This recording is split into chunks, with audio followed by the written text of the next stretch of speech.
Hello everyone, मैं राकेश आज H S mains का पॉलिटी सीरीज़ का नेक्स्ट लेक्चर लेकर आपके सामने उपस्थित हूँ। इस सेक्शन में हम देखेंगे फंडामेंटल ड्यूटीज़। ये हमारे एच एस मेंस का यूनिट 2 GS2 यूनिट 1 सब यूनिट 1 का पार्ट है। इसके पिछले पार्ट्स में हम देख चुके हैं फंडामेंटल राइट्स, उसके बाद हमने देखा directive principles of state policy. अब हम देख रहे हैं फंडामेंटल ड्यूटीज़। इसके बाद हम बात करेंगे अमेंडिंग पावर्स के बारे में, बेसिक स्ट्रक्चर डॉक्ट्राइन के बारे में। और ये एक बेसिक सीरीज़ की तरह है, ये आपको एक बेसिक कंसेप्ट समझने में मदद करेगा। इसके बाद आप जब भी पॉलिटी पढ़ेंगे तो आपको ज़्यादा अच्छे से समझ आएगा। So without wasting much time हम शुरू करते हैं फंडामेंटल ड्यूटीज़। ये हमारे संविधान में पार्ट 4A में आर्टिकल 51A में दिया गया है और ये इंसर्ट किए गए थे by 42nd amendment constitutional amendment act 1976 के द्वारा। And these were based on recommendations given by Swaran Singh committee. तो ये प्री के क्वेश्चंस हैं। ओरिजिनली केवल 10 फंडामेंटल ड्यूटीज़ थी, लेकिन 11वीं फंडामेंटल ड्यूटी ऐड की गई 86th कॉन्स्टिट्यूशनल अमेंडमेंट एक्ट 2002 के द्वारा, जो थी राइट टू एजुकेशन। कि it is a fundamental duty of every citizen to provide opportunities for their children between 6 to 14 years of age. ये है एलिमेंट्री एजुकेशन के बारे में। So this is a fundamental duty और ये 86 अमेंडमेंट के द्वारा इंसर्ट की गई थी। ओरिजिनली 10 थी, अब हैं 11। नाउ फंडामेंटल ड्यूटीज़ हैं क्या? ये इंक्लूड करती हैं कि हर सिटीज़न को कॉन्स्टिट्यूशन को रिस्पेक्ट करना चाहिए, नेशनल फ्लैग नेशनल एंथम को रिस्पेक्ट करना चाहिए, यूनिटी और इंटीग्रिटी ऑफ द कंट्री को प्रोटेक्ट करना चाहिए, स्पिरिट ऑफ ब्रदरहुड को प्रमोट करना चाहिए, rich heritage of composite culture को प्रिजर्व करना चाहिए, साइंटिफिक टेम्पर डेवलप करना, पब्लिक प्रॉपर्टी को सेफ गार्ड करना और हर स्फीयर में एक्सीलेंस को स्ट्राइव करना। ये सब फंडामेंटल ड्यूटीज़ हैं। फीचर्स देख लेते हैं। Some are moral duties while other are civic duties.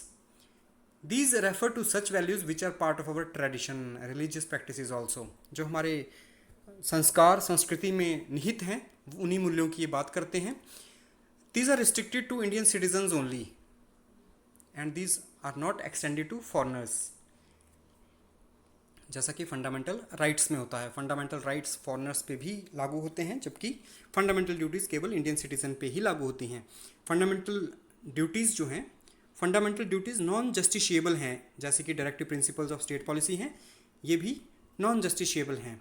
No legal sanction against their violation, however parliament is free to enforce them by suitable legislation. Enforce कर सकते हैं लेजिस्लेशन के द्वारा, बट ये लीगल सैंक्शन नहीं है, लीगल एक्शन नहीं लिया जा सकता इनकी वायलेशन के ऊपर, जैसा कि फंडामेंटल राइट्स में लिया जा सकता है। क्रिटिसिज्म क्या है? This are not comprehensive. ये voting taxes, family planning etcetera की बात नहीं करती, जो कि बहुत ज़्यादा ज़रूरी हैं। Some duties are vague and ambiguous which are difficult to understand, समझ ही नहीं आता, उलझी हुई हैं। एफिकेसी इज़ नॉट फॉलोड और violated, where Swaran Singh committee recommended punishment for non performance of fundamental duties. इनको इस कमेटी ने तो रिकमेंड किया था पनिशमेंट भी, लेकिन बाद में इसे थोड़ा सा मोल्ड किया गया कि अगर वायलेशन होता है अगर फंडामेंटल ड्यूटीज़ का, तो कुछ भी ज़्यादा स्ट्रिक्टनेस नहीं है। सो this is a criticism. Place of insertion is inappropriate.